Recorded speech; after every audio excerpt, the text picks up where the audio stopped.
वाल्मीकिर्मुनिसिंहस्य कवितावनचारिणः श्रुवन् रामकथानादं को न याति पराङ्गतिम् गोष्पदीकृतवारीशं मशकीकृतराक्षसं रामायणमहामालारत्नं वन्दे अनिलात्मजम् अञ्जनानन्दनं वीरं जानकी शोकनाशनं कपीशमक्षहन्तारं वन्दे लङ्काभयङ्करम् मनोजवं मारुततुल्यवेगं जितेन्द्रियं बुद्धिमतां वरिष्ठं वातात्मजं वानरयूथमुख्यं श्रीरामदूतं शिरसा नमामि अन्योन्य सदृशाकारो त्रैलोक्य गृहदंपति इमौ युवां प्रणम्याहं भजाम्यद्य कृतार्थाम् போன வாரத்துக்கு முந்தின வாரம் சரியா தன்னை கொல்றதுக்கு ஒரு மகனை வேண்டி திதி விரதம் இருக்கிறத தெரிஞ்சுக்கிட்ட இந்திரன் திதிக்கு பணிவிட பண்ற மாதிரி வந்து சமயம் பார்த்து அந்த கருவை துண்டு துண்டா வெட்டிடுறான். திதி தன் மகன்களுக்கு ஒரு நல்ல அந்தஸ்து தரணும்னு கேட்டுட்டதால அவங்க மருத்கணங்களா ஆறாங்க. அந்த திதி தபஸ் பண்ணின இடம்தான் அந்த விஷால நகரம் அப்படின்னு விஸ்வாமித்திரர் இந்த கதையை சொல்றார். மிथिलाக்கு போற வழியில கௌதமர் அகல்யா இந்திரன் பத்தின கதையை பார்த்தோம். கௌதமருடைய சாபத்தால அகல்யா யார் கண்ணிலையும் படாம கல்லாக அங்க இருக்கா. ராமரால அவளுக்கு ஒரு சாப விமோச்சனம் கிடைக்கும்னு கௌதமர் சொன்னதால விஸ்வாமித்திரர் ராமரை கௌதமருடைய ஆசிரமத்துக்கு அழிச்சிட்டு போறார். போன வாரம் இந்த பசுபலி அப்படிங்கறத பத்தி ஒரு கான்டெக்ஸ்ட் வந்தது. வேதத்துல வந்து பசுபலி அப்படின்னு சொன்னா அது வந்து மாட்டை குறிக்காது. சாதாரணமா அது ஆடு குதிரையை தான் குறிக்கும். ஏன்னா அந்த பித்தர்களுக்கு கொடுக்கிற பலி அப்படின்னு பார்த்தோம் இந்திரன் கதை பார்க்கும் பொழுது. அங்க பசுபலிங்கிறது வந்து பசுங்கிறது இங்க மிருகத்தை குறிக்கிற ஒரு வார்த்தை. பொதுவா ஜீவராசிகள்னு அது ஒரு அர்த்தம் இருக்கு. அதனாலதான் சிவனை பசுபத்தின்னு சொல்றோம். பசுபத்தின்னு சொல்லும் போது எல்லா ஜீவர்களுக்கும் அதிபதியாக இருப்பவர் பசுபதி, எல்லா உயிரினங்களுக்கும் தலைவன், ரக்ஷகன். எனவே இதை வந்து போன வாரம் சொல்லணும்னு நினைச்சேன். அந்த பித்தர்களுக்கு இந்த ஆடு பலி கொடுப்பா இல்லையா, அந்த கான்டெக்ட்ல நான் பசுன்னு ஒரு வார்த்தை யூஸ் பண்ணியிருந்தேன். அதை கிளாரிஃபை பண்றதுக்காக சொன்னேன். இப்ப அகல்யாவோட கதைக்கு வருவோம். கௌதமர் அகல்யை சபிக்கிறார். நீ பல வருஷங்கள் இங்கேயே கல்லா இருந்து காத்தையே ஆகாரமா எடுத்துண்டு புழுதியில கடந்து சகல பிராணிகளுக்கும் கண்ணுக்கு புலப்படாமல் இந்த ஆசிரமத்துல கிடப்பாயாக. எப்போ தசரத புத்திரனான ராமர் இங்க வராரோ அப்போ நீ பரிசுத்தமானவளா ஆவ. அவருக்கு நீ அதிதி பூஜை பண்ணி அவருடைய பாதங்களுக்கு நமஸ்காரம் பண்ணிட்டு உன்னுடைய ஆசைகள்லாம் நீங்கினவளாக நீ பழையபடி ஆகி என்னோட சந்தோஷமா வாழ்வ அப்படின்னு சொல்லி அவர் போயிடுறார். கௌதமர் போயிடுறார். அவர் சபிச்ச உடனே அகல்யா அதே மாதிரி ஆயிடுறா. இப்போ கல்லாக இருக்கும்போது எப்படி மூச்சு விட முடியும், எப்படி காற்றை வந்து ஆகாரமா எடுத்துக்க முடியும்? ஆகாரம்னு சொன்னாலே அது உயிருள்ள ஒண்ணுதானே ஆகாரமா எடுக்க முடியும், ஜடமானதுக்கு ஆகாரம் கிடையாது. அப்போ கல்லாக இருக்கின்றவள் எப்படி ஆகாரமாக எடுத்துக்கிறா அப்படின்னா, இங்க கல்லுன்னா அப்படியே நிஜமாவே ஒரு பாறையா மாறிட்டான்னு எடுத்துக்க கூடாது. ஜடமான கல்லு அப்படின்னு அர்த்தம் இல்ல. கல் போல, கல்லோடைய சுபாவம்னா எங்கேயும் போகாது, ஒரே இடத்துல நிக்கும், எங்கேயும் போக முடியாது அது. எங்கேயும் போகாமல் அங்கேயே இருந்து யார் கண்ணிலையும் ஆனா படாமல், அதுதான் இதுக்கு அர்த்தம். அவ அங்கேயே அதே ஆசிரமத்துலதான் இருக்கா, அங்கேயேதான் தபஸ் பண்றா, யார் கண்ணிலையும் படாமல் இருக்கா. அதுதான் இங்க கல் போல அப்படிங்கிறது. நம்ம வீடுகள்லயே திட்டுறோம், கல்லு மாதிரி உட்கார்ந்துருக்கு, ஏதாவது காதல் விழறதா பாரு, கல்லு மாதிரி ஜடமா இருக்கு அப்படின்னு சொல்லி திட்டுறோம். அப்ப அங்க எய்தாப்புல இருக்கிறவங்க உண்மையாவே கல்லும் இல்ல, உண்மையாவே ஜடமும் இல்ல. அப்படின்னா என்ன அர்த்தம்? Not available for transaction with the outer வேர்ல்டுன்னு அர்த்தம். Is not reachable. அந்த மாதிரி இருக்கு. தன்னுடைய காரியத்தை மட்டும் பார்த்துண்டு சுத்தி ஒரு உலகமே இருக்கிறது தெரியாம அந்த மாதிரி இருக்கிறது தான் கல்லு மாதிரி. நம்ம வீடுகள்ல அந்த மாதிரி பேச்சு வழக்கத்திலேயே அது இருக்கு. லிட்ரலி அந்த பர்சன் கல்லும் இல்ல, ஜடமும் இல்லை. அந்த மாதிரிதான் இங்க அகல்யாவும் இருந்தா. இப்போ விஸ்வாமித்திரர் இப்போ அந்த ஆசிரமம் வரைக்கும் போயாச்சா, கதையலன்னு சொல்லிட்டு வாராமா நம்ம அந்த ஆசிரமத்துக்கு போகலாம். மகாபாகியசாலியான தேவரூபிணியான அழகானவளான அந்த அகல்யை சாபத்திலிருந்து நீ விடுவி அப்படின்னு சொல்லி விஸ்வாமித்திரர் ராமலட்சுமணர்களை அந்த ஆசிரமத்துக்கு அழைச்சிட்டு போறார். 3 பேரும் அந்த கௌதமருடைய ஆசிரமத்துக்கு பிரவேசிக்கிறாங்க, உள்ள பிரவேசிக்கிறாங்க. அங்க ஜனங்களுக்கும் தேவர்களுக்கும் அசுரர்களுக்கும் பார்வைக்கு அகப்படாதவளாக பனியால் மூடப்பட்ட மேகங்களாலும் மறைக்கப்பட்ட பூர்ண சந்திரன். சோ ஏற்கனவே பூர்ண சந்திரன் அது பனியிலயும் மறைஞ்சிருக்கு, போதாதைக்கு மேகங்களாலும் மறைஞ்சிருக்கு. ஜுவலிக்கின்ற அக்னி புகையால் சூழப்பட்டு மறைந்திருப்பது போல. சுத்தி புகை இருந்தா உள்ள இருக்கிற அக்னி தெரியாது இல்லையா, அந்த மாதிரி அக்னி போல நீரின் மேல் தெரியும் சூரியன் எப்படி காந்தியோடு இருக்குமோ அது போல பிரகாசமாக அகல்யா இருந்தாள். ஓகே, முதல் 3 மறைக்கப்பட்டதா சொல்றார். 4வதா சொல்லும் போது பிரகாசமாக இருந்தாள்னு சொல்றாரு.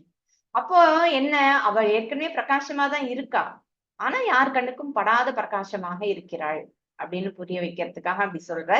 இந்த நீரின் மேல் சூரியன் காந்தியோடு இருக்கும்னா, அந்த நீங்களே பார்த்திருப்பீங்க, அந்த நம்ம நதியில போகும்போதோ இல்ல கடல்ல போகும்போதோ சூரியனோட ரிஃப்ளெக்ஷன் நீர்ல படும்போது அது அப்படியே ஜொலிக்கும் இல்லையா, அந்த அந்த அந்த மாதிரி ஜொலிக்கின்றவளாக அகல்யா இருந்தாள். இங்க நம்ம கவனிக்கணும் ஒரு விஷயம், விஸ்வாமித்திரர் அகல்யவ பூர்ணச்சந்திரன் அக்னி சூரியனுக்கு சமமா சொல்றாரு. அந்த மத்ததெல்லாம் கவரிங் தான், அது அவளுடைய தேஜஸ குறிக்கிறது. இது அவளுடைய பிசிக்கல் பியூட்டியை குறிக்கிற வார்த்தைகள் கிடையாது. அகல்யா பை ஸ்வரூபம் பை நேச்சர் அவ ரொம்ப அழகானவள், பிரம்மனால சிருஷ்டிக்கப்பட்டவள். பட் அவளுடைய தபஸால அவ அந்த மாதிரி தேஜஸா இருக்கிறா. ஏற்கனவே அவ தேஜஸானவள் தான், குறையில்ல. ஆனாலும் இப்போ தபஸ் பண்ணினதால இன்னும் தேஜஸ் உடையவளா இருக்கா. சோ அந்த தேஜஸ் தான் மறைக்கப்பட்டிருக்கே தவிர மொத்தமா அகல்யே மறைஞ்சு போயிடல. சாதாரணமா அந்த ஹோமம் எல்லாம் பண்ணி முடிஞ்சப்புறம் நம்ம பார்ப்போம்ல, மேல அந்த ஹோம குண்டத்துல மேல வெள்ளை சாம்பலா இருக்கும். ஆனா நீங்க ஆறி போயிட்டு ஒண்ணுமே இல்லைன்னு நினைப்போம். லைட்டா கலர்னா உள்ள ஒரு கங்கு அந்த நெருப்பு இருக்கும் இல்லையா, அது மாதிரியாக இருந்தாள் அகல்யா. சோ இப்படிப்பட்ட அகல்யாவை 3 பேரும் பாக்குறாங்க. மேபி சுத்தி வந்திருந்த ரிஷிகள் இருக்காங்களா, அவங்களும் பார்த்திருக்கலாம். பட் ரிஷிகளை பத்தி மென்ஷன் இல்லை இதுல. ஒருவேளை இந்த ரிஷிகள் எல்லாம் முதல்லயே கிளம்பி மிथिलाக்கு போயிட்டாங்களான்னு தெரியாது. சரி, இப்ப யார் கண்ணிலையும் படாம இருக்கிறதா தானே சாபம், எப்படி இவங்களுக்கு டக்குன்னு கண்ணுல பட்டா? உள்ள போனோடனே இவங்க எல்லாருக்குமே கண்ணுல படுறாளே, அது எப்படி அப்படின்னா, ராமர் வந்ததுமே அவருடைய கால் அந்த இடத்துல பட்டதுமே, அந்த ஆசிரமத்துக்குள்ள கால் பட்டதுமே அவளுடைய சாபத்துல இருந்து அவ நீங்கி அவளுடைய சொரூபம் தெரியறது. சோ அகல்யாவை பாக்குறாங்க 3 பேரும். பார்த்துட்டு ராமரும் லக்ஷ்மணரும் அவ காலில் விழுந்து நமஸ்காரம் பண்றாங்க அகல்யக்கு. அகல்யா கௌதமர் சொன்ன மாதிரி ராமருக்கு அதிதி பூஜை எல்லாம் பண்ணி ராமரும் அத சந்தோஷமா ஏத்துக்கிறார். சோ இது நடந்த உடனே தேவர்கள் எல்லாம் பூமாரி பொழியறாங்க, துந்துபி முழங்குறது, கந்தர்வர்கள் ரொம்ப இனிமையான பாடல் எல்லாம் பாடுறாங்க, அப்சரஸ் எல்லாம் அழகா நாட்டியம் எல்லாம் ஆடுறாங்க.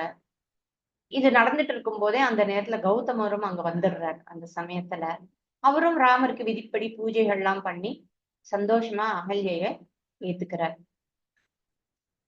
அப்போ அந்த நம்ம கதையெல்லாம் படிச்சிருக்கோமே, ராமர் அவ கல்லா இருந்தா, ராமர் கால் அந்த கல்லு மேல பட்டோன்னதான் அவளுக்கு சாப விமோச்சனம் கிடைச்சது. அப்ப ராமர் கால்லாம் அவ மேல படலியா அப்படின்னு கேட்டா, வால்மீகியுடைய கதையின்படி அவ கல்லாக, உண்மையான ஒரு கல்லாக அப்படி இருக்கல, ராமர் கால் அவள் மேல பட்டுதான் அவளுக்கு விமோச்சனம் கிடைச்சதுன்னு வால்மீகி ராமாயணத்துல இல்ல. இந்த அகல்யா கதையே விதவிதமா நிறைய இருக்கு.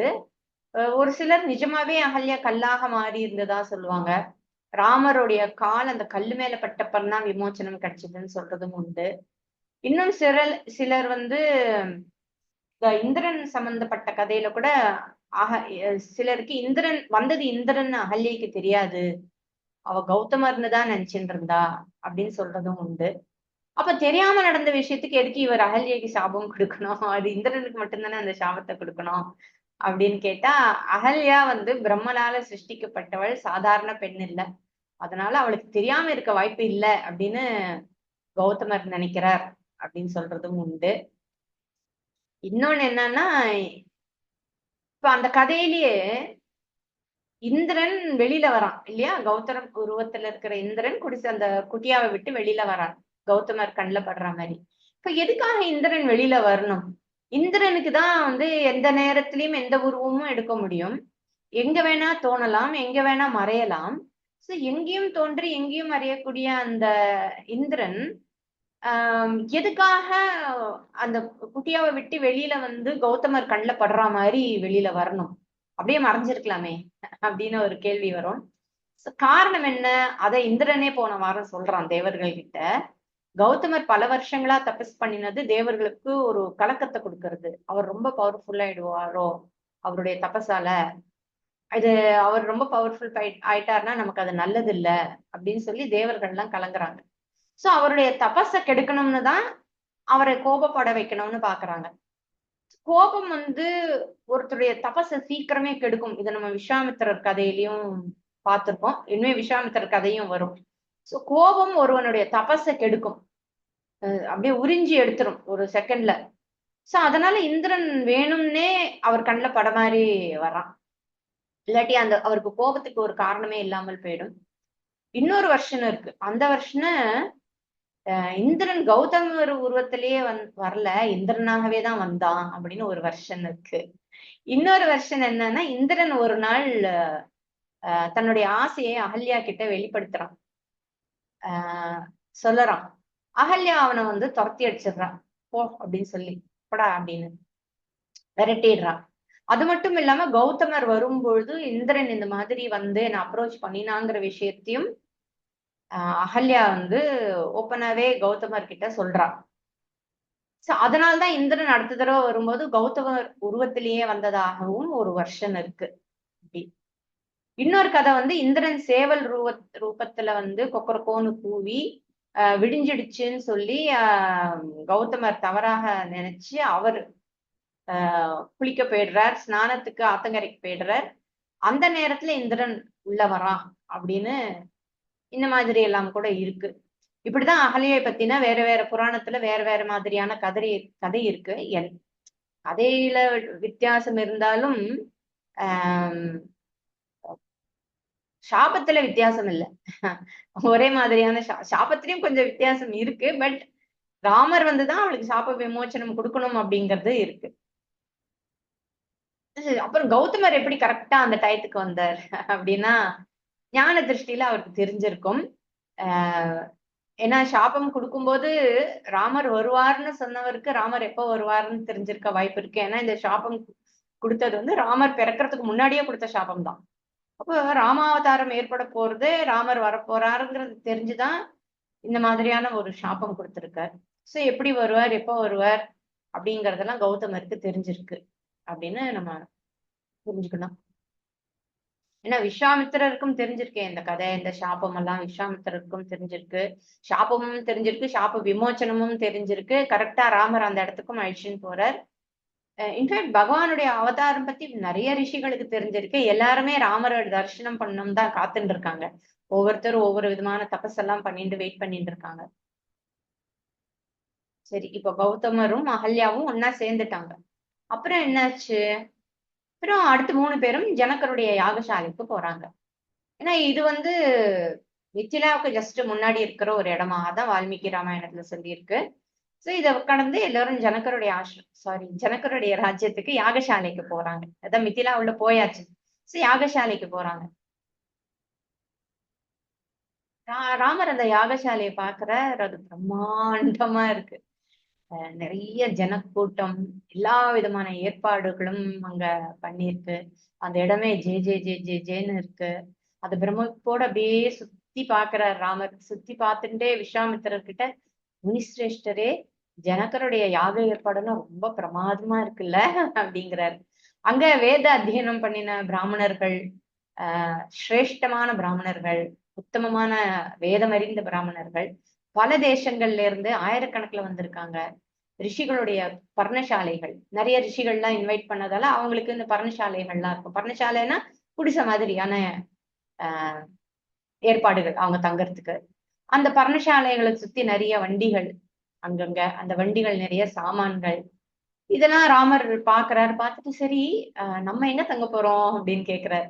விஸ்வாமித்திரர் அப்படியே சுத்தி முத்தி பார்த்து அங்க ஜனக்கூட்டம் இல்லாத ஒரு நீர்நிலை பக்கத்துல இருக்கிற ஒரு குட்டியாவை பாக்குறார். ஒரு அமைதியா இருக்கு அந்த இடம். அந்த இடத்த அவர் செலக்ட் பண்ணி அங்க போறாங்க தங்குறதுக்கு. அதுக்குள்ள விஸ்வாமித்திரர் வந்திருக்கிறது தெரிஞ்சிட்ட ஜனகர் தன்னுடைய புரோகிதரான சதானந்தரோட இன்னும் சில ரித்விக்குகள்லாம் அழைச்சிட்டு அவரை நேர்ல பார்த்து பக்தியோட மந்திரபூர்வமா அர்க்கியம் தந்து மரியாதை பண்றார். விஸ்வாமித்திரர் அவருடைய உபச்சாரத்தை ஏத்துக்கிறார், சந்தோஷமா ஏத்துக்கிறார். ஜனகர்கிட்ட க்ஷேமம் விசாரிக்கிறார். என்னப்பா எல்லாம் நல்லா நடந்துட்டு இருக்கா, ஹோமயாகங்கள்லாம் ஒழுங்கா போயிட்டு இருக்கா, எல்லா ஏற்பாடுகளும் நல்லபடியா இருக்கா, குறையில்லாம இருக்கா, ராஜ்யம் எல்லாம் நல்லபடி போயிட்டு இருக்கா, எல்லாம் விசாரிக்கிறார். அடுத்து இவர்கிட்ட பேசி முடிச்சோடனே கூட வந்திருக்காங்களே ரித்விக்குகள், அப்புறம் சதானந்தர் இருக்கா இல்லையா, அவங்க கிட்டயும் கொஞ்ச நேரம் பேசுறார். அதுக்கப்புறம் எல்லாரும் பேசி முடிச்சோன்னே ஜனகர் கூப்பிய கையோட பணியோட விஸ்வாமித்திரரை பார்த்து ஆஹ் அங்க நிறைய முக்கியமான முனிவர்கள்லாம் வந்திருப்பாங்க இல்லையா, அவங்க கூட வந்து உட்காருங்கோ அப்படின்னு சொல்லி அவரை இன்வைட் பண்றாரு, அழைக்கிறார். விஐபி சீட் கொடுக்குறாரு. எல்லாரும் போய் உட்கார்றார். முதல்ல விஸ்வாமித்திரர் உட்கார்றார். அப்புறம் ஜனகரும் புரோஹிதரும் மந்திரிகளும் மத்தவங்களும் உட்கார்றாங்க. எல்லாரும் அவங்கவுங்க இடத்துல உட்கார்ந்துட்டாங்களா அப்படின்னு ஜனகர் வந்து பாக்குறாரு. பார்த்து சரி எல்லாரும் உட்கார்ந்துட்டாங்கன்னு கன்ஃபார்ம் ஆனதுன்னு ஜனகர் விஸ்வாமித்திரர் பார்த்து, உங்களுடைய வரவால, உங்களுடைய தர்சனத்தால தேவர்களே என்னுடைய யாகத்தை பலனுள்ளதாக பண்ணிட்டதா நான் எடுத்துக்கிறேன். இந்த யாகத்தோட முழு பலனும் எனக்கு கிடைச்சதா ஆச்சு. நீங்க உங்களுடைய மத்த ரிஷிகளோட இங்க வந்ததால நான் ரொம்ப தன்யனானேன். I am very fortunate and very blessed. என்னுடைய மனோரதங்கள்லாம் உங்களுடைய வரவால பூர்த்தி ஆயிடுச்சு. நான் என்னென்ன ஆசைப்பட்டேனோ, என்னென்ன வேண்டுதல்னு இருந்ததோ, என்னுடைய எல்லா வேண்டுதல்களும் நிறைவேறினதாக ஆச்சு அப்படின்னு சொல்லி ரொம்ப சந்தோஷமா, ரொம்ப பிரியமா, ரொம்ப அடக்கத்தோட, முழு மனசோட அவர் அதை சொல்றார். ஜனகருக்கு அளவிட முடியாத சந்தோஷம். அப்புறம் ஜனகரை சொல்ற விஸ்வாமித்திரர்கிட்ட, இந்த பண்டிதர்கள்லாம் இந்த யாகம் முடிய இன்னும் 12 நாள் ஆகும்னு சொல்றாங்க. அது முடியும் போது தேவர்கள் எல்லாம் வந்து அவங்களுடைய அவிர்வாகத்தை வாங்கிக்கிறத நீங்க பார்க்கலாம் அப்படின்னு சொல்றாரு. அதுக்கு அவர் ஒன்றும் பதில் சொன்ன மாதிரி தெரியல விஸ்வாமித்திரர். அப்போ ஜனகருடைய கவனம் ராமலக்ஷ்மணர்கள் மேல போறது. தேவர்களை போல இருக்காங்களே இவங்க யாரு அப்படின்னு அப்கோர்ஸ் அவர் வரும்போதே கவனிச்சிருப்பார். விஸ்வாமித்திரரோட இவங்க 2 பேரும் வரும்போதே கவனிச்சிருப்பார். ஆனா அந்த நேரத்துல பேச முடியாது இல்லையா, முதல்ல விஸ்வாமித்திரரை தானே கவனிக்கணும். மேபி அப்பப்போ பார்வாங்க போயிருக்கோம் அவருக்கும். தேவர்களை போல ஆண்மையுடையவர்களும், யானை போலவும் சிங்கம் போலவும் நடையழகு உள்ளவர்களும், வேங்கை புலியும் காளியும் போல திடமான காத்திரம் இருக்கிறவங்களும், தாமரை இதழ் போல விரிந்த கண்களை உடையவர்களும், கத்தி அம்புரா துணி வில் தரித்தவர்களும், சத்திரிய லட்சணங்களை உடையவர்களும், பூலோகத்தில் இருக்கிற ஜனங்கள் மேல கருணை காட்டி வந்த தேவர்கள் போல இருக்கிறவங்களும், ஆகாசத்துல இருக்கிற சந்திரனும் சூரியனும் எப்படியோ அதே போல இந்த இடத்துல சந்திரன் சூரியன் போல ஒளி வீசுற இந்த ராஜகுமாரர்கள், இந்த 2 பேர், இவங்க யாரு, இவங்க எந்த மகாத்மாவுடைய பிள்ளைகள் அப்படின்னு கேட்கிறார். இவங்க 2 பேரும் தசரத மகாராஜாவுடைய மகன்கள், ராமலக்ஷ்மணர்கள் அப்படின்னு இன்ட்ரோடியூஸ் பண்ணி வைக்கிறார். சொல்லிட்டு அவங்க எப்படி இங்க வந்தாங்க, சித்தராசிரமத்துக்கு வந்து அசுரர்களை கொன்னது, அப்புறம் விஷால நகரம் போனது, கௌதமர் ஆசிரமத்துக்கு போனது, அகல்யா சாப விமோச்சனம் பண்ணினது, கௌதமரை சந்திச்சது எல்லாம் சொல்லி, இங்க இருக்கிற விசேஷமான இந்த சிவதனுசை பாக்குறதுக்கு தான் அவங்களும் வந்திருக்காங்க, அது எப்படிப்பட்டதுன்னு தெரிஞ்சுக்கவும் இங்க வந்திருக்காங்க அப்படின்னு சொல்றார். எப்படிப்பட்டதுன்னு தெரிஞ்சுக்கணும்னா அதை ட்ரை பண்றதுக்கு வந்திருக்காங்கிறத அவர் சொல்றார். சொல்லிட்டு அவர் மௌனமா இருக்கார். முனிவரே என்ன சொல்றீங்க, சிவதனுஷ ட்ரை பண்ணோம்னு நான் சொன்னேனா? அப்படியெல்லாம் நான் சொல்லவே இல்லையே, நீங்க தானே வா சிவதனுஷ போய் பார்க்கலாம்னு சொல்லி என்ன கூட்டிட்டு வந்தீங்க அப்படின்னு ராமர் சொல்லல. அவர் ஏன்னா ராமர் வந்து விஸ்வாமித்திரர் சொல்றாருன்னா சொல்றாரு, அவ்வளவுதான். நம்ம கூட பேசாம இருக்கணும், மரியாதையா நின்று இருக்கணும். அவர் நம்மளுடைய குரு, அப்பா வேற சொல்லி அனுப்பியிருக்காரு, அவர் என்ன சொல்றாரோ அதை அப்படியே ஃபாலோ பண்ணுன்னு சொல்லி அனுப்பியிருக்காரு. இது ராமருடைய குவாலிட்டி வந்து இதுல கண்டினியூஸா நம்ம பாக்குறோம். அப்பா வந்து அப்பா பேச்ச மீறாத பையன் அப்படிங்கறத, அப்படின்னா அது பிளைண்டா இல்ல, அவ்வளவு மரியாதை, தன்னுடைய அப்பா மேல அவ்வளவு மரியாதை அவருக்கு இருக்கு. அப்பா சொல்லி அனுப்பியிருக்கிற, அவர் சொல்றபடி நடந்துக்கோன்னு. அதனால விஸ்வாமித்திரர் சொன்னா சரியாதான் இருக்கும். இன்னொன்னு அவர்கிட்ட அந்த அஸ்திர சஸ்திர தீட்சையெல்லாம் வாங்கியிருக்காரு இல்லையா, அப்போ டைரக்டாவே குரு ஆயிட்டார். அதனால குருஸ்தானத்துல இருக்கிறவர் விஸ்வாமித்திரர். குரு சொன்னா சரியாதான் இருக்கும், அவர் நமக்கு நல்லதுதான் செய்யறார். குரு நம்ம எப்பவும் ரட்சிக்கிறவர், ஹிதமானதுதான் சொல்லுவார், ஹிதம் அல்லாதத சொல்லவும் மாட்டார், செய்யவும் மாட்டாருங்கிற ஒரு பக்தி, குரு பக்தி, மரியாதை. இந்த குரு பக்தியை எப்பவுமே ரொம்ப மெச்சி பேசுவாங்க. இந்த பலி மகாராஜா கதை பார்த்தோம் இல்லையா, வாமனாவதார இதுல, இந்த பலி மகாராஜுக்கு சுக்கராச்சாரியர் மேல அசாத்திய பக்தி. பக்தின்னா அவ்வளவு பக்தி. அவர் ஊனா ஊன்தான், முடியாதுன்னு சொன்னா முடியாதுதான், பண்ணுன்னா பண்ணிடுவார். அவர் வார்த்தை கேட்கவே மாட்டார். சுக்கராச்சாரியரோட வார்த்தையை மீறி ஒண்ணுமே செய்ய மாட்டார். அப்படிப்பட்ட குரு பக்தியுடையவர் பலி சக்கரவர்த்தி. ஏன்னா அவருக்கு தெரியும், இந்த சுக்கராச்சாரியர் என்னைக்குமே அசுரர்களுடைய நன்மைக்காக மட்டுமே தான் எல்லாம் பண்றவர். அவர் என்னைக்குமே நமக்கு கெடுதல் நினைக்க மாட்டார். அதுவும் இல்லாம சுக்கராச்சாரியருக்கு அந்த சஞ்சீவனி மந்திரம் தெரியும். இந்த சஞ்சீவனி மந்திரம் வச்சு இறந்து போன அசுரர்கள் எல்லாம் திருப்பி உயிர் உயிர் உயிர் கொடுக்கக்கூடிய ஒரு மந்திரம் வேற அவர்கிட்ட இருக்கு. சோ குரு நோன்னு சொன்னா ஏன்னு கேட்க மாட்டார், எஸ்ன்னு சொன்னாலும் ஏன்னு கேட்க மாட்டார். சோ ஃபர்ஸ்ட் மகாவிஷ்ணு பலியை கொல்ல முடியாது, பலி சக்கரவர்த்திய கொல்ல முடியாது. ஏன்னா அவர் ஏற்கனவே பிரகலாதனுக்கு வாக்கு கொடுத்திருக்காரு, உன்னுடைய வம்சத்துல இருந்து வந்தவங்கள நான் எதுவும் பண்ண மாட்டேன் அப்படின்னு. அதனால அவரால பலியை கொல்ல முடியாது. சாதாரண தேவர்கள்லாம் போய் அது இதுன்னு ஏதாவது முறையிட்டா மகாவிஷ்ணு ஏதோ ஒரு அவதாரமோ ஏதோ ஒண்ணு பண்ணி, இல்ல வேற யாரோ அசுரர்களை கொன்னுடுவாங்க. இந்த இடத்துல அந்த மாதிரி அவரால் பண்ண முடியாது, ஏன்னா கொடுத்த வாக்குக்கு கட்டுப்பட்டு இருக்காரு. ரெண்டாவது சுக்கராச்சாரியர் எப்படியும் வாமனரு மகாவிஷ்ணுன்னு தெரிஞ்சுப்பார். அவரை மீறி குருவை மீறி அவர் எதுவும் பண்ண மாட்டாருங்கிறதுனால டைரக்டாவும் அவரால பலி சக்கரவர்த்தி கிட்ட போக முடியாது. அப்படியே போனாலும் சுக்கராச்சாரியருக்கு தெரிஞ்சிடும் வந்திருக்கிறது மகாவிஷ்ணுன்னு. எப்படி இந்த பலி வாமன அவதாரத்துல அவரும் கரெக்டா சொல்லிடுறாருப்பா, பலி வந்திருக்கிறது சாதாரணவன் இல்ல, நீ கொடுத்த வாக்கெல்லாம் நிறைவேற்றணும்னு பார்க்காத, முடியாதுன்னு சொல்லி அனுப்புன்னு சொல்றாரு. அதனாலதான் இங்க வாமனர் முதல்ல சத்தியத்தை வாங்கிக்கிறார், வாக்கு வாங்கிக்கிறார். அப்ப அந்த வாக்கை மீற மாட்டான் இல்லையா. அப்ப அவன் மீறணும்னு நினைக்கும் போது சுக்கராச்சாரியருக்கு தெரிஞ்சு போயிடும், இது அவனுக்கு ஹித்தம் இல்லை, நீ ஹித்தம் இல்லாததுன்னா உடனே அவர் தடுக்கத்தான் பார்ப்பார் அப்படின்னு தெரிஞ்சுட்டுதான் வாமனர் அந்த மாதிரி எல்லாம் பிளான் போட்டுன்னு தான் வர்றாரு. அதுக்கேத்த மாதிரி குரு ஆயாலேயே என் பேச்ச மீறி நீ தானம் கொடுக்க முடிவு பண்ணதால நீ எல்லாத்தையும் இழக்க கடவுது அப்படின்னு ஒரு சாபம் கொடுத்துட்றார். அந்த சாபமும் சேர்ந்துதான் பலிக்கு இந்த மாதிரியான ஒரு கதியை ஏற்படுத்தி கொடுக்கிறது. இங்க விஸ்வாமித்திரர் ராமர் விஸ்வாமித்திரர் பேச்ச மீறல, மறுக்கல.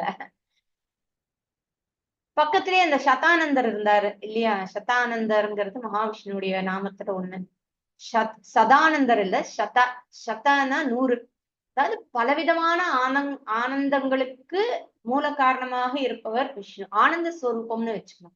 நம்ம எதெல்லாம் ஆனந்தம், எதெல்லாம் நமக்கு சந்தோஷம் அப்படின்னாலே அது விஷ்ணுதான். ஏன்னா அவர் ஆனந்த ஸ்வரூபமாக இருப்பவர். அதனால அவருக்கு சதானந்தர்ங்கிறது மகாவிஷ்ணுடைய பெயர். இந்த சதானந்த அகல்ய பத்தி சொல்லத கேட்டுட்டு இருக்காரு. கேட்டோடனே அவருக்கு அப்படியே புல்லரிக்கிறது, கேட்டு ரொம்ப ஆச்சரியமா இருந்தது. இந்த சதானந்தர் யாரு, அவருக்கு ஏன் இவ்வளவு சந்தோஷம் அப்படின்னா, இந்த சதானந்தர் தான் கௌதமருக்கும் அகல்யைக்கும் பிறந்த மகன், அவருடைய மூத்த மகன் அப்படின்னு சொல்லுவாங்க. மற்ற குழந்தைகள் யாருன்னு எனக்கு தெரியாது, மூத்த மகன். அவருக்கு ராமரை பார்த்தோன்னா ஒரே ஆனந்தம், ஒரே சந்தோஷம். ஏன்னா அவருக்கு தெரிஞ்சு போயிடுது இல்ல, இவர்தான் இந்த ராமர் நம்ம அம்மாவுடைய சாபத்துக்கு சாப விமோச்சனத்துக்கு காரணமானவர் அப்படின்னு அவருக்கு ரொம்ப சந்தோஷம். இப்போ விஸ்வாமித்திரர் பாட்டு கேட்கிறார், என்னுடைய அம்மா இந்த ராஜகுமாரர்களை பார்த்தாங்களா, கண்ணால பார்த்தாரா, இவங்க எங்க அம்மாவை நல்லா பார்த்தாங்களா, ரொம்ப கீர்த்தியுடைய புகழுடைய என்னுடைய அம்மா அவ்வளவு பெருமையா பேசுறாரு. ரொம்ப கீர்த்தியுடைய பெருமையுடைய புகழுடைய என்னுடைய அம்மா எல்லா உயிரினங்களாலும் வணங்கத்தக்க இந்த ராமருக்கு பூஜை பண்ணினால, விதிவசத்தால எங்க அம்மாவுக்கு என்ன நடந்ததுங்கிறத நீங்க ராமருக்கு விவரமா சொன்னீங்களா அப்படின்னு கேக்குறார். ராமர் என்ன அம்மாவுடைய சேவையை அங்கீகாரம் பண்ணினாலா, அதித்தி பூஜை எல்லாம் பண்ணியிருப்பாளே, அங்க அதுக்கு வேண்டிய எல்லா சாமகிரியும் இருந்துதா, பூஜை பண்ணினாளா, ராமர் அந்த பூஜையை ஏத்துண்டாரா, எங்க அப்பா அங்க வந்தாரா, வந்து எங்க அம்மாவோட சேர்ந்தாரா, 2 பேரும் சந்தோஷமா இருக்காங்களா அப்படின்னு கேள்வி மேல கேள்வி கேட்கிறார். அப்போ விஸ்வாமித்திரர் அவருடைய அந்த இதை புரிஞ்சுக்கிறார். அவருடைய ஆசையை, அந்த ஆங்ஸைட்டியை புரிஞ்சுக்கிட்டு யார் யார் என்னென்ன பண்ணணுமோ அதெல்லாம் எந்த பெசகும் இல்லாம எல்லாம் நல்லபடியா நடந்தது. ஆஹ் எப்படி ஜமதக்னியோட ரேணுகா சேர்ந்தாலோ அது போல உங்க அம்மா கௌதமரோட சேர்ந்தா அப்படிங்கிற சதானந்தருக்கு ரொம்ப சந்தோஷம். சரி, இந்த அதென்ன ரேணுகா ஜமதக்னி, ரேணுகாவுடன் சேர்ந்த ஜமதக்னின்னா அது என்ன கதை அப்படின்னா, இந்த கதை வால்மீகில இல்ல. பரசுராமருடைய அப்பா தான் ஜமதக்னி. அவருடைய பரசுராமருடைய அப்பா அம்மா ஜமதக்னி, ரேணுகா. சோ இந்த ரேணுகா தினமும் எப்பவுமே செட்டில்மெண்ட் எல்லாம் ஆத்தங்கரையில தானே இருக்கும். ஏன்னா எல்லாமே நதியோரத்துல தானே எல்லா காரியங்களும் நடக்குங்கிறதுனால தினமும் அந்த நதிக்கு போய், maybe must be Ganga or any other river, அநேகமா கங்கையா தான் இருக்கணும். சோ அங்க போய் அந்த மணல்லயே பானை பண்ணுவாளாம் ஆன் த ஸ்பாட். மணல்ல எப்படி பண்ண முடியும்னா அவளால பண்ண முடியும். அந்த மணல்ல பானை பண்ணி அந்த பானையில ஜனம் எடுத்துட்டு வந்து கொடுப்பாளாம், பூஜைகளுக்கு மத்ததுக்கு வேண்டியதுக்கெல்லாம். அந்த மண் குடத்துல நீர் ரொப்பி அது நித்திய கர்மாவுக்கு கொடுப்பா. ஒரு நாள் நதியில இருக்கும் பொழுது இந்த மாதிரி மேல இந்திரன் ஆகாச மார்க்கமா போறான். சோ அந்த ரிஃப்ளெக்ஷன் அவளுக்கு நதியில தெரியறது, அந்த தண்ணியில, நீர்ல. ஒரு க்ஷணம் இந்திரனோட அழகை ரசிக்கிறா. அந்த காரணத்தாலேயே அவளால அந்த பானைய பண்ண முடியல. இதுலயே 2 வெர்ஷன் எல்லாம் இருக்கு, இது ஃபர்ஸ்ட் வெர்ஷன். ஓகே, பானை பண்ண முடியல. நிறைய ட்ரை பண்ணி பாக்குறா, அவளால பானை பண்ண முடியல. அப்புறம் வெறுங்கையோட வந்து நிக்கிறா ஜமதக்னி முன்னாடி. இன்னொரு வெர்ஷன் என்னன்னா, சித்ராங்கதன்கிற ராஜாவும், அதாவது ராஜாவா இளவரசனான்னு தெரியல, அவனும் அவனுடைய மனைவியும் காதல் வயப்பட்டு கொஞ்சிக்கிட்டு இருக்கிறத பார்த்துட்டு அவளுக்கும் அது போல இருக்கணுங்கிற ஒரு ஏக்கம் வந்துடுறது. அந்த கற்பனையிலேயே இருந்து பொழுது போனதால லேட்டா வரா.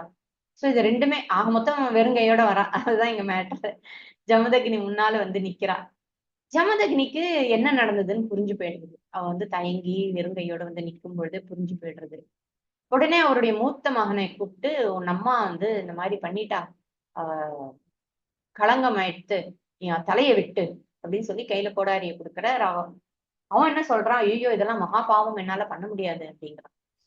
இப்போ மத்த இன்னும் 2 மகன்கள் இருக்காங்க, 2 பேரையும் கூப்பிட்டு இந்தா நீங்களும் இது பண்ணுங்கன்னா அவங்க 2 பேரும் கூட மறுத்துடுறாங்க. இது மகா பாவம், என்னால இந்த காரியத்தை பண்ண முடியாது. ஜமதக்னி ரொம்ப கோவமா 3 பேரையும் பார்த்து get out of the ashram சொல்லி அடிச்சு துரத்திடுறாரு. 3 பேரும் போயிடுறாங்க. அந்த சமயம் பார்த்து பரசுராமர் வர்றாரு. அவரை பார்த்ததும் ஜமதக்னி கோடரிய கையில கொடுத்து உங்க அம்மா தலையை வெட்டுட அப்படின்னு டப்புன்னு அவர் வாங்கி சீவிடுறாரு, தலையை சீவிடுறாரு. ஜமதக்னி தன்னோட மகன் கேள்வி கேட்காம தன் பேச்சை கேட்டதும் ரொம்ப சந்தோஷமாயிடுறார். உனக்கு என்ன வேணுமோ கேளு ராமா அப்படின்னு சொல்லி கேட்கிறார். ஒரு க்ஷணம் கூட தயங்காம, என்னோட அம்மா மறுபடியும் உயிரோட வரணும், வந்து உங்களோட வாழணும், என்னோட சகோதரர்களையும் மன்னிச்சு அவங்களையும் மறுபடியும் வீட்டுக்கு அழைக்கணும் அப்படின்னு சொல்லி கேட்கிறார். ஜமதக்னிக்கு ரொம்ப சந்தோஷம். தான் எதிர்பார்த்தபடிதான் இவன் இருக்கான் ராமன் அப்படின்னு நினைச்சு ரொம்ப சந்தோஷப்பட்டு, அதே மாதிரி ரேணுகாவுக்கு மறுபடியும் உயிர் கொடுத்து ரேணுகா மறுபடியும் ஜமதக்னியோட சேர்ந்து வாழறா. இப்படி ரேணுகா தேவியோட உயிரோட வந்து ஜமதக்னியும் ரேணுகாவும் ஒன்னும் சேர்றாங்க இல்லையா, அதுதான் இங்க மென்ஷன் பண்றார் விஸ்வாமித்திரர். இதுக்கு முன்னாடி குஷனாபர் கதை சொன்னேன், ஞாபகம் இருக்கா? குஷனாபர் மகன் காதி, காதியோடைய மகன் விஸ்வாமித்திரர். விஸ்வாமித்திரருக்கு ஒரு அக்கா இருக்கா சத்தியவதி, அவதான் கௌஷிகி நதியா இருக்கா அப்படின்னு பார்த்தோம் இல்லையா. சத்தியவதியோடைய கணவர் ரிச்சிகா. இதையும் நம்ம முதலே விஸ்வாமித்திரர் அந்த கதையை சொல்லியிருக்கார். ரிச்சிகாவுக்கும் சத்தியவதிக்கும் பிறந்தவர் தான் ஜமதக்னி. சரியா? ரிச்சிகா ஜமதக்னியோட அக்கா கணவர், அவங்களுடைய மகன் ஜமதக்னி. ஜமதக்னியோடைய மகன் தான் பரசுராமர். பரசுராமருக்கு அப்புறம் வரும். இப்போ ஜமதக்னி விஸ்வாமித்திரருடைய அக்கா மகன். சரியா? இந்த எபிசோட் தான் முதல்ல விஸ்வாமித்திரர் கையில அந்த பருஷு கிடைக்கிறது. நிறைய பேர் வந்து அந்த பரசு வந்து சிவன் கிட்ட தபஸ் பண்ணி சிவன் கிட்ட இருந்து வாங்கினதும் சொல்றது உண்டு. பட் மோஸ்ட்லி ஃபர்ஸ்ட் அவர் கையில அந்த பரசிவ கொடுத்தது ஜமதக்னி தான். அதுக்கப்புறமா தபஸ் பண்ணி அவர் அந்த பரசுவுக்கு இன்னும் கொஞ்சம் பலம் கூட்டினதாகவும் கதை இருக்கு. சோ எனிவே அவர் கையில பரசு வந்துடுது. அதனால பரசுராமர் கையில இது வந்து அவர் கையில பரசு கொடுத்ததும் ஜமதக்னி தெரிஞ்சுதான் பண்றார். இதுக்கப்புறம் தான் இந்த இன்சிடென்ட்டுக்கு அப்புறம் தான் இந்த 21 தலைமுறை க்ஷத்திரியர்களை கொன்னார் இல்லையா பரசுராமர். அதெல்லாம் அப்புறமா தான் நடக்கிறது. எப்படி பரசுராமருக்கு இந்த மாதிரி ஆனதுங்கிறத கொஞ்சம் வால்மீகியில இருந்து விலகி போய் தான் சொல்றேன்னு நினைக்கிறேன். அது சத்தியவதிக்கும் ரிச்சிகருக்கும் கல்யாணம் ஆனதும் சத்தியவதி ரிச்சிகர் கிட்ட எனக்கு ஒரு மகன் வேணும் அப்படின்னு கேக்குறா. கேட்கறது மட்டும் இல்லாம என்னுடைய அம்மாவுக்கும் ஒரு ஆண் குழந்தை பிறக்கணும் அப்படின்னு சொல்லி பிரார்த்திச்சுக்கிறார். அப்போ ரிச்சிகர் யாகமோ ஹோமமோ ஏதோ ஒண்ணு பண்ணி ஒரு பூஜையோ ஏதோ ஒண்ணு பண்ணி 2 குட்டி பானையில பாயசம் தரார். இது உனக்கு, இது உங்க அம்மாவுக்கு அப்படின்னு சொல்லி கொடுக்குறார். சத்தியவதியோட அம்மா ரொம்ப சந்தோஷமாயிடுறா. தன்னுடைய மகள் தனக்காகவும் வாங்கிட்டு வந்தா அப்படின்னு நினைச்சு. இப்ப 2 பேரும் அந்த பானையை வச்சுட்டு இருக்கும்போது சத்தியவதியோடைய அம்மா என்ன சொல்றா, சாதாரணமா கணவன் வந்து தன் மனைவிக்கு தான் வந்து ரொம்ப ஸ்பெஷலா ஏதாவது பூஜையெல்லாம் பண்ணி நல்ல மகன் பெஸ்டா கொடுத்துருப்பான். அதனால அந்த பானையை நீ எனக்கு கொடுத்துரு. ஏன்னா நான் வந்து நீ வந்து ஒரு அந்தணன் வீட்டுல இருக்க, நான் வந்து க்ஷத்திரியனா வீட்டுல இருக்கேன். அதனால எனக்கு வரப்போற மகன் வந்து எல்லா விதத்திலயும் சிறந்தவனா இருக்கணும். அதனால இந்த பாயசத்தை நம்ம எக்ஸ்சேஞ்ச் பண்ணிக்கலாம் அப்படின்னு சொல்லி அந்த பாயசத்தை அவ குடிச்சிடுறா. இவளோடதான் அவ குடிச்சிடுறா. சரியா, பாயசம் மாறிடுச்சு. இது ரிச்சிகருக்கு லேட்டரான்னு தெரிய வருது. சொன்ன உனக்கு மெனக்கெட்டு சொல்லி அனுப்பினேன், இது உனக்கு அது அவளுக்குன்னு சொல்லி அனுப்பி கூட நீ ஏன் அப்படி மாத்தின, இப்ப என்ன இப்ப வந்து அதனால என்ன அப்படிங்கும் போது, இல்ல உனக்கு பிறக்கிறவன் வந்து க்ஷத்திரிய குணங்களோட பிறப்பான், உங்க அம்மாவுக்கு பிறக்க போற மகன் வந்து பிராமண குணத்தோட பிறப்பான் அப்படின்னு சொன்னோன்னே சத்தியவதிக்கு தூக்கி வாரி போட்டுடுறது. ஓ, ஏன்னா ரிச்சிகர் பிராமணர், அவர் வந்து க்ஷத்திரிய பெண்ணை திருமணம் பண்ணியிருக்கார். பிராமணர்கள் க்ஷத்திரிய பெண்ணை திருமணம் செய்யலாமான்னா பண்ணலாம். பிராமணனாக இருக்கின்ற ஆண், பிராமண ஆண் வேறு வர்ணத்தில் இருக்கிற பெண்களை திருமணம் செய்து கொள்ளலாம். ஆனால் பிராமண வர்ணத்தில் இருக்கிற பெண் வேறு வர்ணத்து ஆண்களை திருமணம் செய்து கொள்ளக்கூடாது அப்படின்னு ஒரு ரூல் இருக்கு. சோ சத்தியவதி ரிச்சிகர் கிட்ட, அச்சுச்சோ எனக்கு எனக்கு பிறக்கிற வந்து பிராமணனா இருக்கட்டும், எனக்கு வரப்போற பேரன் வேணா அது ஒரு ஜெனரேஷன் தள்ளி போட்டுறேன், அவன் வேணா சத்திரியனா இருக்கட்டும் அப்படின்னு சொல்லி ரிக்வெஸ்ட் பண்றா. ரிச்சிகரும் சரின்னு சொல்றாரு. இது எல்லாமே வந்து எப்படி நடக்கணுமோ அப்படிதான் நடக்கிறது. அதனாலதான் விஸ்வாமித்திரர் க்ஷத்திரியனாக பிறந்தும் க்ஷத்திரியனுக்கு பிறந்து க்ஷத்திரியனாக இருந்து லேட்டரான் வந்து ஞானத்தால் பிராமணனானவர். ஞானத்தால், சரியா, பிரம்மனை அறிந்தவர், பிரம்மரிஷி அந்த மாதிரி. அவர் சத்தியவதிக்கு தம்பி. சத்தியவதி ரிச்சிகாவுக்கு பிறந்தவர் தான் ஜமதக்னி. அப்கோர்ஸ் ஜமதக்னி பிராமணனாகவே இருக்கார். ஆனா சத்தியவதியுடைய பேரன் இருக்கான் இல்லையா, ஜமதக்னியுடைய மகன் ராமன், அவன் தான் வந்து பரசுராமனாக ஆகிறான். இதுதான் அவனுடைய விருப்பம். இதுதான், இப்படிதான் பரசுராமர் கையில பரசுராமர் க்ஷத்திரியனை போல இருந்ததுக்கு காரணம் இதுதான். இப்போ கதைக்கு வருவோம். விஸ்வாமித்திரர் சொன்னதை கேட்டதும் மகா தேஜஸ்வியான அந்த சதானந்தர் ராமரை பார்த்து, ராகவா, நீங்க விஸ்வாமித்திரர் கூட இங்க வந்து எங்களுக்கு பெரும் பாக்கியம் வந்தது, பெரும் பாக்கியம், நாங்க ரொம்ப கொடுத்து வச்சிருக்கோம் அப்படின்னு சொல்லி ரொம்ப ஆனந்தமா சந்தோஷமா ராமரை பார்த்து சொல்றார்.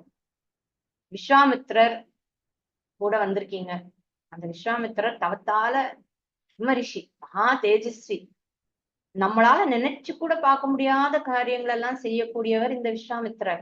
இப்ப அவர் விஸ்வாமித்திரர் பத்தி ராமர் கிட்ட சொல்றார், இவர் உங்களுக்கு பரம அனுகிரகம் செய்யக்கூடியவர், இந்த மகா தபஸ்வி பிதாஸ்தானத்துல இருந்து உங்களை ரட்சிக்கக்கூடியவர், ரட்சிக்கிறவர், உங்களை விட அதிக பாக்கியசாலி இந்த உலகத்துல வேற யாரும் கிடையாது.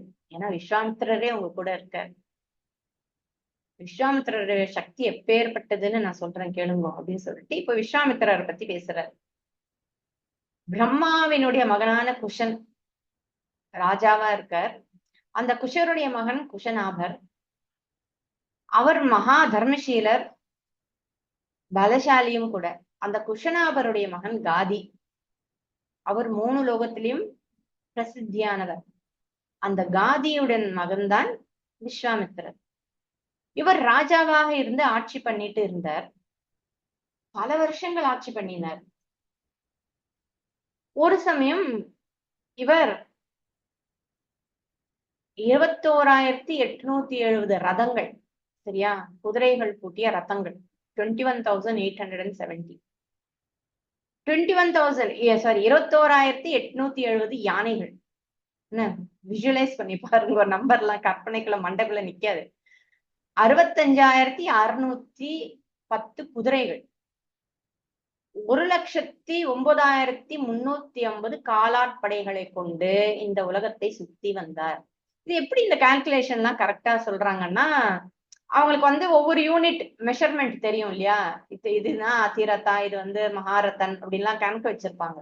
சோ இத்தனை யூனிட் சேர்ந்தா இத்தனை ரதங்கள் அப்படின்னு அவங்களுக்கு தெரியும். அந்த மாதிரி அந்த யூனிட்டை வச்சு கணக்கு வச்சு சொல்லியிருக்காங்க. இவர் அந்த உலகத்தை சுத்தி வந்தவர். காடுகள், மலைகள், நதிகள், நகரங்கள், ஆசிரமங்கள்னு ஒன்னொன்னா பார்த்துட்டு தன்னுடைய சைன்யங்களோட கடைசியா இல்ல ஆன் தி வே வசிஷ்ட மகர்ஷியோட ஆசிரமத்துக்கு போனார். அந்த ஆசிரமம் எப்படி இருந்தது அப்படின்னு இப்போ சதானந்தர் டிஸ்கிரைப் பண்றார். பலவிதமான பூக்கள் பூக்கிற பூஞ்செடிகள், பூ மரங்கள் நிறைந்த இடம், பலவிதமான பழ மரங்கள், பழச்செடிகள், அங்க தேனீக்கள், பட்டாம்பூச்சிகள், அணில்கள், அதெல்லாம் நம்மளுடைய கற்பனை. பலவிதமான மிருக கூட்டங்கள்னா நம்ம மான் கூட்டம், மயில், முயல், இந்த மாதிரி கொஞ்சம் டொமஸ்டிகேட்டடா இருக்கும் இல்லையா, அந்த மாதிரி கற்பனை பண்ணிக்கணும். சிங்கம், புலி எல்லாம் அங்க கற்பனை பண்ண முடியாது. அப்புறம் இந்த இடத்துல சித்தர்கள், சாரணர்கள்ங்கிறவங்க மனிதர்கள் கிடையாது. அவங்க மனிதர்களை விட கொஞ்சம் உத்தமமானவர்கள். ஆனாலும் நம்ம முந்தைய பார்த்திருக்கோம், இந்த கந்தர்வர்கள், தேவர்கள், கிண்ணறர்கள், யக்ஷர்கள், இவங்க எல்லாம் பூலோகத்துக்கு வந்து போறாங்க. ஏன்னா பூலோகம் தான் அழகானது, ரொம்ப அழகான இடம் இந்த பூலோகம். சோ அங்க வந்து போவாங்க. இங்க இருக்கிறவங்களுக்கும் அவங்களுக்கும் ஒரு கனெக்ஷன், மனிதர்களோட அவங்களுக்கு ஒரு கனெக்ஷன் இருந்தது. இப்பதான் அந்த மாதிரி எல்லாம் நம்ம பாக்குறது இல்லை. சோ இந்த சாணரர்களும் வந்து போற இடம் தான் அந்த வசிஷ்ட மகரிஷியோடைய ஆசிரமம். தேவர்கள், அசுரர்கள், கந்தர்வர்கள், கிண்ணறர்கள்னா இந்த ஹாஃப் ஹியூமன் ஹாஃப் அனிமல் இல்லைன்னா பேர்டா இருப்பாங்க, அந்த மாதிரியானவர்கள். பிராமண கோஷ்டிகள், பிரம்ம ரிஷி கூட்டங்கள், தேவரிஷி கூட்டங்கள், பல வருஷங்கள் ஓயாத தபஸ் பண்றவங்க எல்லாம் அங்க இருக்காங்க. இந்த தபஸ் பண்றவங்க எல்லாம் எப்படி இருக்காங்கன்னா, தபஸால நிறைய சித்திகள் உடையவர்கள், அக்னி தேவனுக்கு ஈடான மகத்தான தேஜஸ் உடையவர்கள் அங்க இருக்கிற அந்த சித்தர்களும் மற்றவர்களும் தபஸ்விகளும். வாலக்கிள்ளியர்கள்ங்கிற ரிஷிகள், இந்த வாலக்கிள்ளியர்கள்ங்கிற ரிஷிகள் உருவத்துல ரொம்ப ரொம்ப குட்டியா இருப்பாங்க, துவார்ஃபை விட குட்டி அப்படின்னு சொல்றாங்க.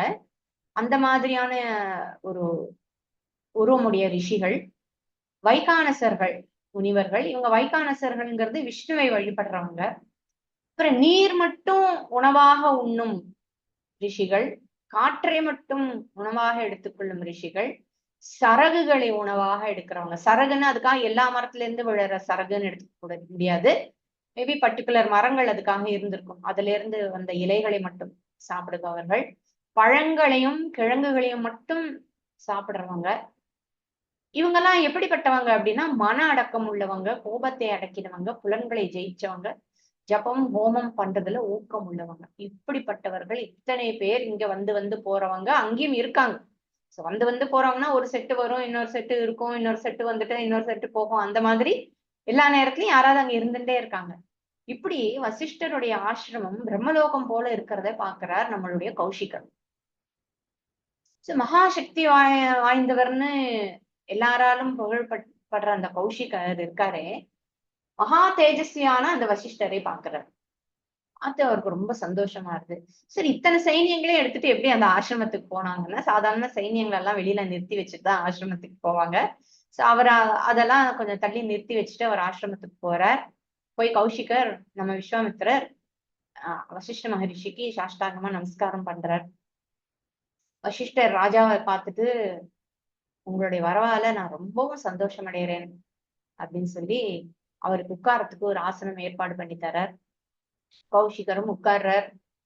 வசிஷ்டர் அவருக்கு பழம், கிழங்கு, அங்க ஆசிரமத்துல என்ன இருக்குமோ அந்த உணவெல்லாம் கொடுத்து உபச்சாரம் பண்றார். கௌஷிகரும் வசிஷ்டர் கிட்ட குச்சலம் விசாரிக்கிறார். ஹோம யாகங்கள்லாம் நல்லபடியா நடக்கிறதா, சிஷ்யர்கள்லாம் எப்படி இருக்காங்க, ஒன்னும் குறையில்லாம இருக்கா அப்படின்னு பேசிட்டு அவரும் வந்து ஓ எல்லாம் எவ்ரி திங் இஸ் ஃபைன்பா, ஒரு குறையும் இல்லை, பகவான் அனுகிரகத்தால எல்லாமே நல்லா இருக்கு எல்லாம் சொல்றாரு. அப்புறம் கொஞ்ச நேரம் பேசிட்டு இருக்காங்க. அங்க இருக்கிற மரங்கள், செடிகள், கொடிகள், அப்புறம் ஆசிரமவாசிகள், அவங்களோட லைஃப் பத்தி எல்லாம் கொஞ்ச நேரம் பேசிட்டு இருக்காங்க. அப்புறம் இவர் பேசி முடிச்ச உடனே வசிஷ்டர் ராஜாவை நலம் விசாரிக்கிறார். தர்மசீலரான ராஜாவே, பிரஜைகளை தர்மத்தின்படி சந்தோஷமாக வச்சிருக்கீங்களா? தர்மத்தின்படி சந்தோஷமாக வச்சிருக்கிறீங்களாங்கிறது ஒரு இது. பிரஜைகள் சந்தோஷமா இருக்காங்க, நல்லா இருக்காங்க. எல்லா நாட்டுல இருந்து கூட அடிச்சு புடிச்சு எல்லாம் கொலையடிச்சு கொண்டு வந்து எல்லாரையும் சந்தோஷமா வச்சுட்டு இருக்கேன்னு கூட சொல்லலாம். சோ இங்க சந்தோஷமா வச்சுட்டு இருக்கீங்கிறது வந்து முக்கியம் இல்ல. தர்மத்தின்படி சந்தோஷமாக வைத்திருக்கிறீர்களா? நியாயமான முறையில் பொருள் சம்பாதிக்கப்படுகிறதா? சம்பாதிக்கிற பொருளோட நிறுத்திக்க கூடாது. பொருளை வந்து பெருக்குறீங்களா, மல்டிப்ளை பண்றீங்களா? அந்த தனம் வந்து இன்னும் வளரணும், வளர்க்குறீங்களா? வளர்த்த பொருளை காப்பாத்துறீங்களா நல்லபடியா? சரி, காப்பாத்துறேன்னு சொல்லிட்டு செலவே பண்ணாம வச்சிருந்தாலும் தான் சரியா வராது. அதனால அந்த பொருளை நல்ல வழியில நீங்க செலவு பண்றீங்களா? சோ இந்த நாளும் நீங்க பண்றீங்களான்னு கேக்குறேன். சோ இந்த நாளும் ரொம்ப முக்கியம் ஒரு ராஜாவுக்கு. ஒண்ணு சம்பாதிக்கணும், பெருக்கணும், அத காக்கணும், அப்புறம் செலவு பண்றோம், நல்ல விதமா செலவு பண்றோம். அடுத்து கேக்குறாரு, உன்னுடைய வேலைக்காரர்கள்லாம் நீங்க சொன்னபடி உங்க கட்டளைக்கு அணங்கி நடக்கிறாங்களா? சொன்ன பேச்சு கேக்குறாங்களா? யாரும் எதிர்த்தெல்லாம் இல்லையே, மரியாதை இல்லாமல் இல்லையே, உங்ககிட்ட நீங்களும் அவங்கள நல்லபடியா பாத்துக்கிறீங்களா? உங்களுடைய கட்டளைக்கு உட்பட்டு இருக்காங்களா? உங்களுடைய எதிரிகள் எல்லாம் ஜெயிச்சு வச்சிருக்கீங்களா? யாரும் உங்களுக்கு அகேன்ஸ்டா ரெபல்லியஸா எல்லாம் யாரும் இல்லையே அப்படின்லாம் விசாரிக்கிறார். இப்படி எல்லாம் கேட்டுட்டு அவரும் அப்கோர்ஸ் எல்லாம் நல்லபடியா இருக்குன்னு சொல்லியிருப்பார். எல்லாம் பேசி முடிச்சோடனே வசிஷ்டர் கேக்குறார், உங்களுடைய சத்துருங்க சேனைகள்லாம் எப்படி இருக்கு? அனுகூலமான நண்பர்கள்லாம் எப்படி இருக்காங்க? அனுகூலமான நண்பர், சாதாரண நண்பர்கள்ங்கிறது வேற. நமக்கே வந்து ஃப்ரெண்ட்ஸ்ன்னா எல்லாரும் ஃப்ரெண்ட்ஸ் தான். ஆனா நமக்கு ஒரு கஷ்டம்னா நம்ம கூட நிக்கிறவங்கங்கிறது கொஞ்சம் பேர். அதனால அனுகூலமான நண்பர்கள் எப்படி இருக்காங்க? பிள்ளைகள், பேரன்கள்லாம் எப்படி இருக்காங்க? எல்லாரும் நலம்தானான்னு எல்லாரையும் நலம் விசாரிக்கிறார். விசாரிச்சுட்டு வசிஷ்டர் கௌஷிகர், அப்போ அவர் கௌஷிகர் தான், காதி, அவர்கிட்ட சொல்ற, விசேஷமாக பூஜிக்கப்பட வேண்டிய உத்தமான அதிதி நீங்க. இந்த மாதிரி ராஜா எல்லாம் டெய்லியா வரப்போறாங்க, எப்போ ரொம்ப ரேர் ராஜா வர்றதெல்லாம். சோ விசேஷமான Aditi, you special guest. So உங்களுக்கும் உங்களுடைய சைன்யத்துக்கும் அதிதி பூஜை செய்ய விரும்புறேன். நீங்க அதை ஏத்துக்கணும், மறுக்க கூடாது, இருந்து சாப்பிட்டுட்டு போங்க அப்படின்னு சொல்றாரு. அதுக்கு கௌஷிகர், அடடா, உங்களுக்கு எதுக்கு இந்த சிரமம் எல்லாம், அதெல்லாம் எதுக்கு, உங்க கூட பேசிட்டு இருந்ததே எனக்கு மனசு ரொம்ப நிறைஞ்சு போயிடுச்சு. அதுவும் இல்லாம வந்தோடனே எனக்கு பழம், கிழங்கு எல்லாம் கொடுத்துருக்கீங்களா, அதுலயே எனக்கு வந்து ரொம்ப சந்தோஷம். உங்களோட உபச்சாரமே எனக்கு வந்து பெரிய விஷயம்தான். ரொம்ப திருப்தியா இருக்கேன். அதெல்லாம் எதுவும் வேண்டாம். என்னோட புண்ணியத்தின் பலனா நான் அவங்கள வந்து தரிசனம் பண்ண முடிஞ்சது, அதுவே எனக்கு ரொம்ப சந்தோஷம். இத்தனை நாள் உங்க கூட டைம் ஸ்பெண்ட் பண்ணி பல விஷயங்கள்லாம் பேசினேன். இதை விட எனக்கு இன்னும் என்ன வேணும்? நான் உங்ககிட்ட உத்தரவு வாங்கிக்கிறேன், நான் கிளம்புறேன், என்னுடைய நமஸ்காரம் அப்படின்னு சொல்லி கிளம்புறாரு. நீங்க என்ன நண்பனா நினைச்சுட்டு உங்களுடைய கருணை கண்களோட என்ன நீங்க பார்க்கணும் அப்படின்னு சொல்லிட்டு அவரு எழுந்து கிளம்புறார். இல்ல இல்ல, இருங்க இருங்க, நீங்க சாப்பிட்டுதான் போகணும் அப்படின்னு வசிஷ்டர் மறுபடியும் ரொம்ப இன்சிஸ்ட் பண்றாரு, திரும்ப திரும்ப சொல்றாரு.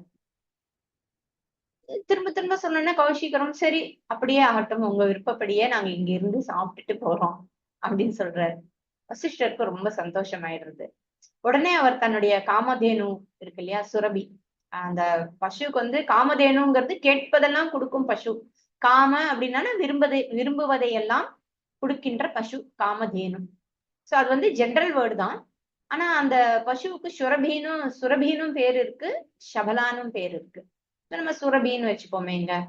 சுரபிய கூப்பிடுறார், தன்னுடைய பசு சுரபிய கூப்பிடுறார். அது கிடுகிடுன்னு ஓடி வந்து அழகா நிக்கிறது. ஓடிவா ஓடிவா அப்படிங்கிறார். இங்க வா, நான் என்னோட ஆசையை சொல்றேன் கேளு. ஆஹ் தன்னோட சேனைகளோட வந்திருக்கிற இந்த ராஜா இருக்காரே, அவருக்கும் அவருடைய குடும்பத்துக்கும் கூட வந்திருக்கிறவங்க எல்லாருக்கும் உத்தமமான உணவு தயார் பண்ணி கொடு. அவங்களுக்கு நான் அதித்தி பூஜை பண்ணணும்னு ரொம்ப ஆசைப்படுறேன். எனக்காக வேண்டி ஏற்பாடு பண்ணேன் அப்படிங்கிறார். பண்ணிட்டு இன்ஸ்ட்ரக்ஷன் கொடுக்குறார். காமதேனுவே, சுரபியே, காரம், புளிப்பு, தித்திப்பு, உப்பு, கசப்பு, துவர்ப்பு, இந்த அறுசுவையிலையும் உணவு தயாராகணும். யார் யாருக்கு எது ரொம்ப இஷ்டமோ அதெல்லாம் வேண்டியபடி எல்லாருக்கும் சீக்கிரம் கொடு அப்படிங்கிறார். 4 விதமான அன்னத்தையும் தயார் பண்ணுங்கிறார். 4 வித அறுசுவை ஒண்ணு, 4 விதமான அன்னம்ங்கிறது வேற. 4 விதமான ஃபுட்டுங்கன்னா என்ன? போஜ்யம் அப்படிங்கிறது வந்து நம்ம மென்னு சாப்பிடுறது, அன்னம், சப்பாத்தி. மோஸ்ட்லி நம்ம சாப்பிடறதெல்லாம் மென்னு சாப்பிடுறதுதான் இல்லையா? அது டெய்லி நம்ம சாப்பிடுறது. இன்னொன்னு பேயா. பேயானா லிக்விட், லைக் பால், ஜூஸ், ரசம், சூப் எல்லாம் இருக்கு இல்லையா? அதெல்லாம் அந்த மாதிரி வெரைட்டி. அதுக்கப்புறம் சோஷியாங்கிறது உறிஞ்சி சாப்பிடுறது. இப்போ நம்ம இந்த ஆந்திரால ரசாலுன்னு ஒரு மாம்பழம் இருக்கு, கேள்விப்பட்டிருப்பீங்க. அந்த பழத்தை வந்து நறுக்கி சாப்பிடக்கூடாது. அந்த பழத்தை என்ன பண்ணணும், அதை நல்லா பழுத்தோன்னா அப்படியே கையால இப்படி பண்ணிட்டே இருக்கணும். தோலும் உரிக்கக்கூடாது, எதுவும் பண்ணக்கூடாது. அப்படியே பிசைஞ்சு பிசைஞ்சு உள்ளேயே அது பல்ப் ஆயிடணும். உள்ள அது பல்பாகி நல்ல ஜூசி ஆகும்போது அது ஒரு மாதிரி குழ குழன்னு ஆயிடும் மாம்பழம். கைக்கு நல்லா தெரியும் உள்ள நல்லா எல்லாம் வந்துடுதுன்னு.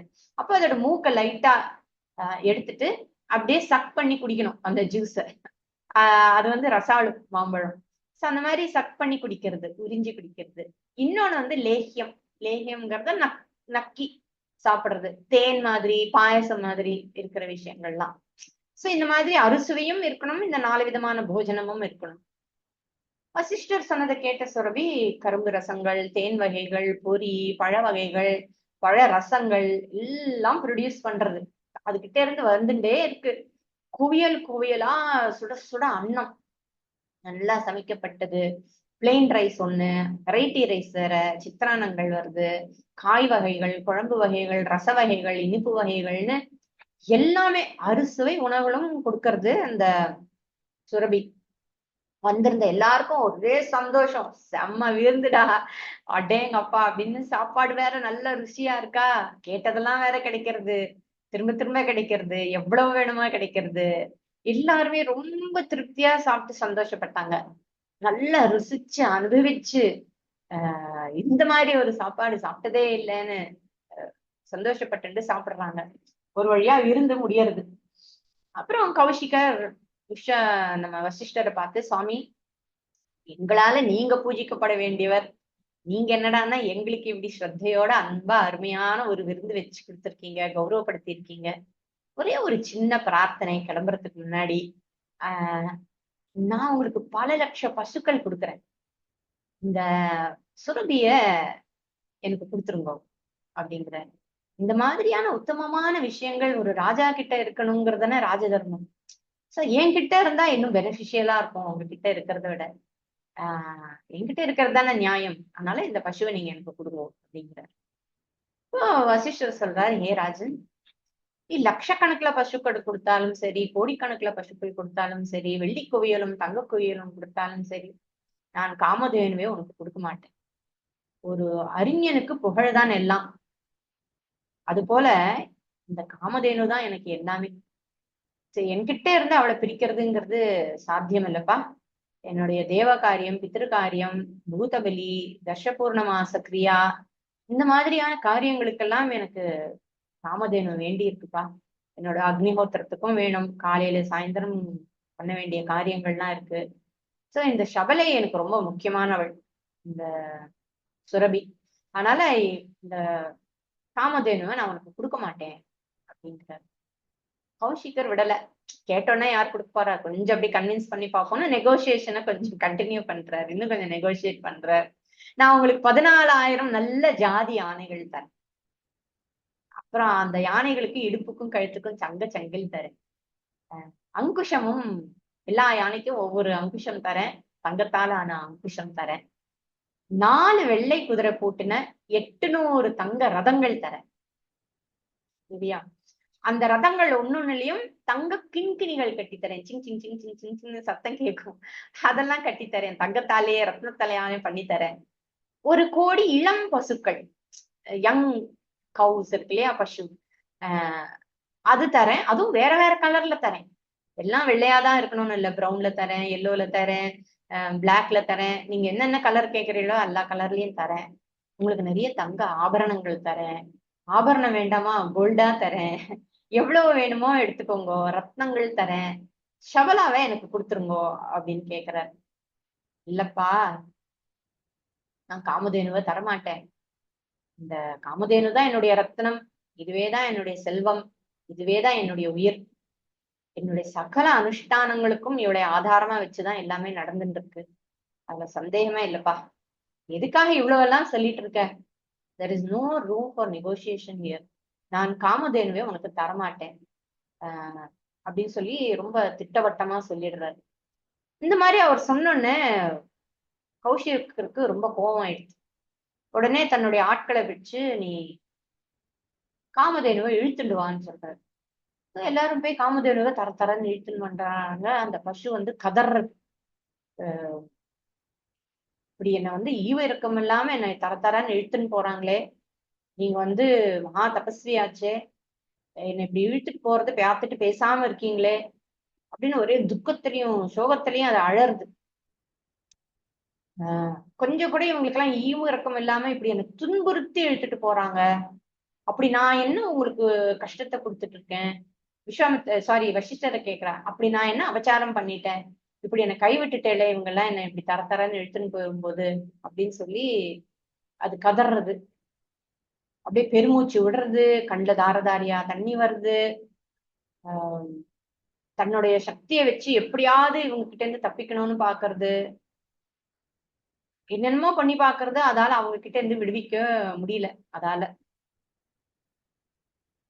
சரி, இந்த மாதிரி அது கதறின்னு இருக்கும்போது அப்புறம் என்ன நடக்கிறது அப்படிங்கறத நம்ம அடுத்த வாரம் பார்க்கலாம். ஓம் பூர்ணமதః பூர்ணமிதம் பூர்ணாத் பூர்ணமுதச்யதே பூர்ணஸ்ய பூர்ணமாதாய பூர்ணமேவாவசிஷ்யதே. ஓம் சாந்தி சாந்தி சாந்தி. ஹரி ஓம் ஸ்ரீ குருभ्यो நமः. ஹரி ஓம்.